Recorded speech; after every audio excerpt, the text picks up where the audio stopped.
Assalamualaikum warahmatullahi wabarakatuh.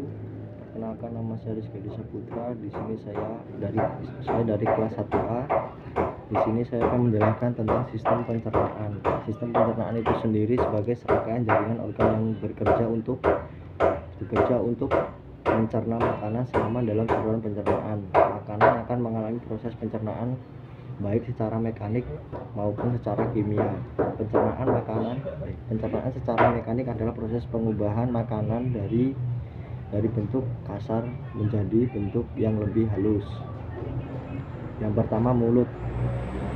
Fungsi utama mulut adalah untuk menghancurkan makanan sehingga ukuran lebih kecil untuk dapat ditelan ke dalam perut. Dan yang kedua, lidah.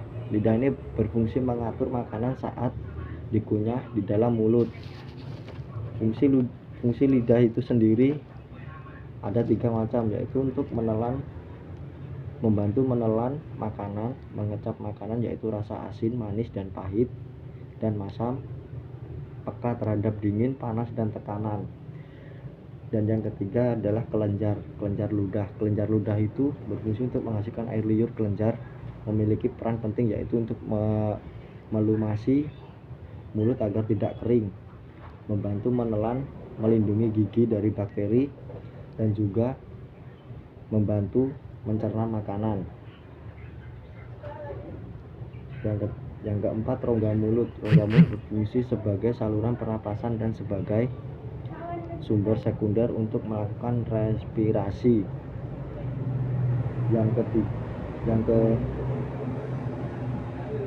Yang kelima, esfagus.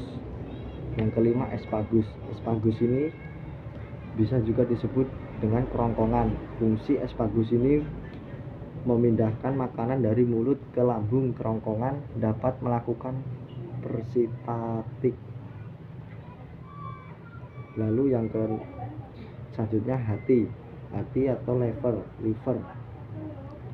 Hati ini berfungsi mulai dari menghancurkan racun di dalam darah, menghasilkan protein, hingga membantu proses pencernaan. Dan kemudian empedu ini berfungsi membantu menyerap lemak di dalam tubuh dan membantu kerja hati dalam sistem ekskresi atau proses pengeluaran zat sisa metabolisme, baik berupa zat cair dan zat gas dari dalam tubuh. Kemudian lambung.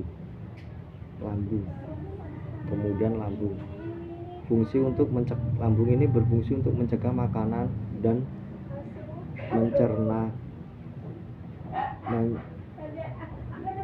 mencerna punya dengan asam dan enzim. Dan kemudian pankreas ini memproduksi hormon dan enzim untuk menghancurkan makanan di dalam perut. Lalu usus halus berfungsi menyerap sebagian besar nutrisi yang ada di dalam makanan. Dan usus besar menyerap air dan fase. Rektrum ini berfungsi gudang untuk menyimpan sementara feses atau kotoran buang air besar atau BAB. Dan yang terakhir adalah anus berfungsi mengeluarkan feses atau kotoran. Sekian, terima kasih. Saya ucapkan assalamualaikum warahmatullahi wabarakatuh.